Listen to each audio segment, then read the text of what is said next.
Hey everyone, in this video I'm going to show you how to knit this lace horseshoe panel. A panel would be a set of stitches that are knit in a certain pattern over a background of typically stockinette stitch or any other kind of background stitch. You could choose to do this in a background of garter stitch or seed stitch even, but essentially it's the main pattern itself. In this case, this lace horseshoe is right in the middle or right as a panel. Now I would put this at an intermediate level. The panel itself is 27 stitches, I should say, and the pattern is an 8-row repeat. So I've provided the details of this horseshoe panel pattern in the description field if you click on the little drop down.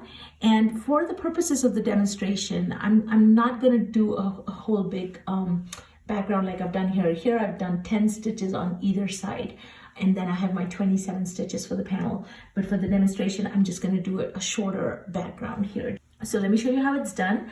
I have cast on here the 27 stitches plus an additional 3 stitches on either side for my little horseshoe for my background panel. I'm also going to keep handy these couple stitch markers because I want to mark where my actual pattern for the horseshoe panel starts and begins, right? So I'm going to do that here. Let me show you how that's done. So for the first row, I'm just going to knit a row 1. I'm going to knit the first 3 stitches. This is part of my stockinette stitch background. You can knit how many ever stitches you want, but you're going to cast on the 27 stitches for the panel and then add on how many ever stitches on either side for the background. So in this case, I've just done 3 stitches, at which point I'm going to slip my marker right here so that I know that my horseshoe's 27 stitches starts from here. Now for the row 1 of the panel, the pattern goes, you're going to purl 5. So I'm just going to purl 5 stitches.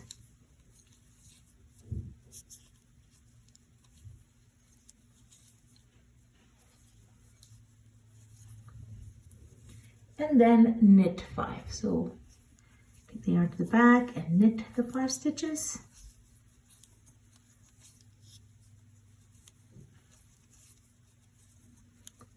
And then purl 7. So purl the next 7 stitches.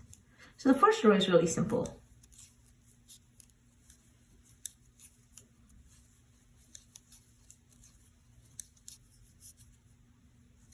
Six and 7. And then knit 5. So 1, 2, 3, 4, 5, and then purl 5.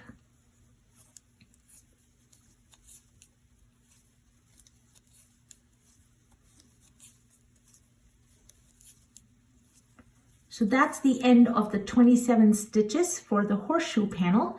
I'm going to go ahead and put my stitch marker, the second stitch marker right here, so I know this is where the lace the lace panel ends. And now these last 3 stitches I'm going to knit. So this is row 1, and row 1 is the right side. The best part about this pattern, just like a lot of lace patterns, is that the row 2 and all even rows through row 8 are just purl all the way across. So really simple. And so you're just going to purl the first 3 stitches, or how many ever stitches you have for your background. You're going to slip that stitch marker like so, and just continue purling all the way down to the end.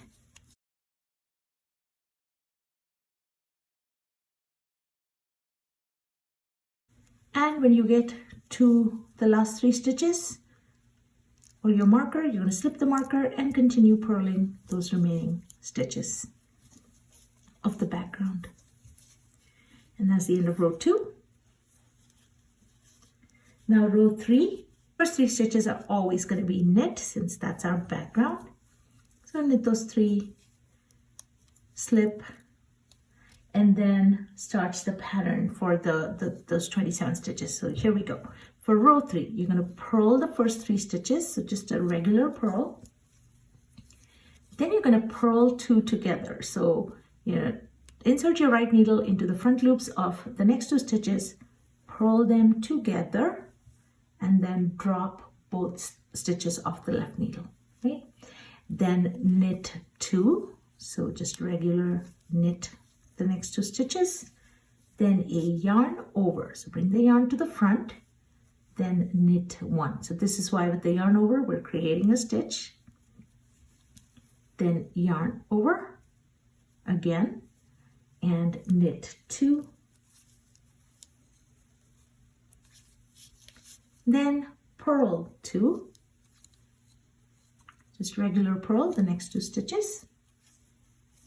And now we do a purl 3 together. So you're going to take your right needle, insert it through the front loops of the next 3 stitches, purl them all together, and then drop all 3 stitches off at the same time. All right, so we did a purl 2 together earlier, now we did a purl 3 together. Then you do purl 2, knit 2, yarn over, so bring the yarn to the front, knit 1, yarn over, knit 2,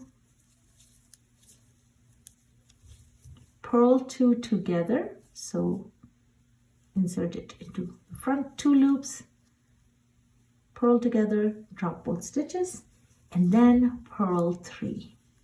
So I know it seems like a lot when you first do it, but once you look at the pattern a little closer, you'll realize that the start and the end of each of these pattern rows, as I call them, the odd rows, they're pretty identical, and the little bit of magic happens kind of in the middle, okay? And we're going to switch or slip the marker, and now we're going to knit. Remember, on odd rows, because you're doing a stockinette back, I'm showing a stockinette background on this one. On odd rows, it's all going to be knit on this side. And the best part is row 4. So we ended with row 3, row 4, just purl all the way across. So that's the end of row 4. Turn our work, begin row 5. The first 3 stitches, or your background stitches, how many ever they are, we're just going to knit, slip the marker. And now for row 5, we're going to start with a purl 2. Then we purl 2 together.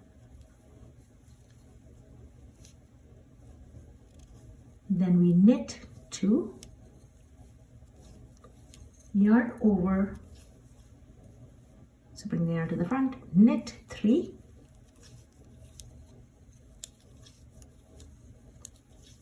yarn over, knit 2, purl 1,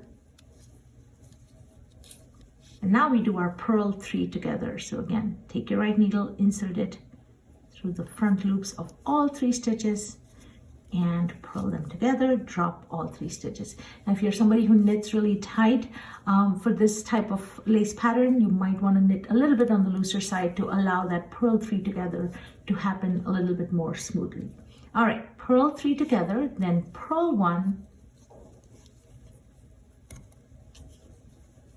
and knit 2, yarn over, knit 3, yarn over, knit 2, and then purl 2 together, which after you do purl 3 together, purl 2 together seems really easy, and then purl 2. So again, in this row as well, you'll notice that the start and the end is very similar, with a little bit of that pattern in the middle. So you start with purl 2 together in this row, and a knit 2, yarn over, knit 3, yarn over, knit 2, and we did the same thing at the end here. Then we're gonna slip the marker and knit 3. And that is the end of row 5. We'll speed up through row 6 here, which is just purl all the way across. And that's the end of row 6. Turn our work. Now we do row 7. Again, knit the background stockinette stitches, slip the marker. And now for row 7, we're going to start with a purl 1, purl 2 together.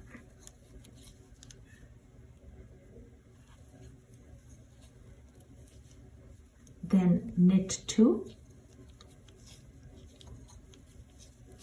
yarn over, so bring the yarn to the front, knit 5,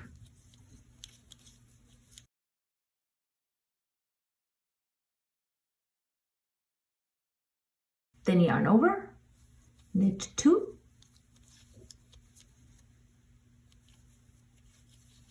then purl 3 together. So we're gonna again purl those 3 stitches together. Oh, try that one more time. Okay, and then knit 2, yarn over, knit 5,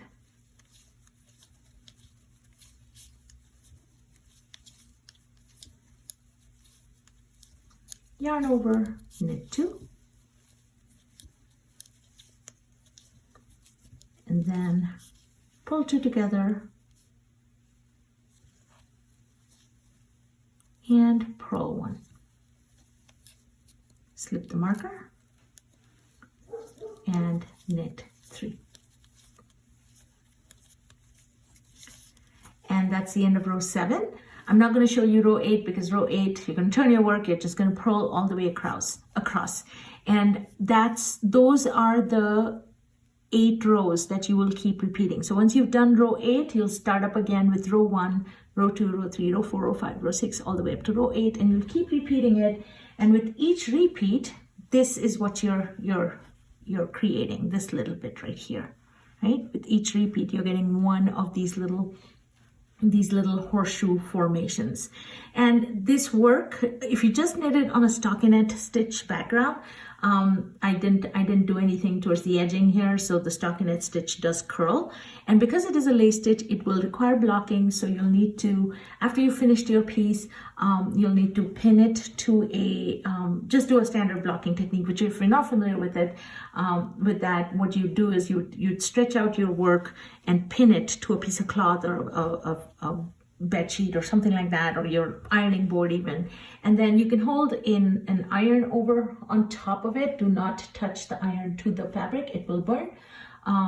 So just hold it about an inch or a couple inches above it on the steam setting and let that steam soak in. The other way to do it is also just use a water spray bottle, and you can kind of spray, stretch out the fabric, pin it all the way across, and then spray the whole thing, kind of make it wet, and then let it just air dry. And that really flattens the piece out. And you can see here, this is the right side, and this is the back side of the work. And so I was thinking of using this pattern actually to make a pretty little cushion cover for some of my cushions here. I haven't started the project yet, but I think this would look great. Now, if you wanted to make a blanket out of this and insert these panels in between, then just you can do that, and again do it in between stockinette stitches. So you can have, let's say, 10 stockinette stitches, then the 27 stitch panel, then another 10 stockinette stitches, then another 27 stitch panel, etc. And you can certainly use this for something like a blanket, or even just a scarf. I think would be really pretty. So I hope you give this one a try. If you have any questions at all, leave them for me in the comments field, and I'll do my best to answer them. Thanks as always for watching my channel and supporting it, and happy knitting!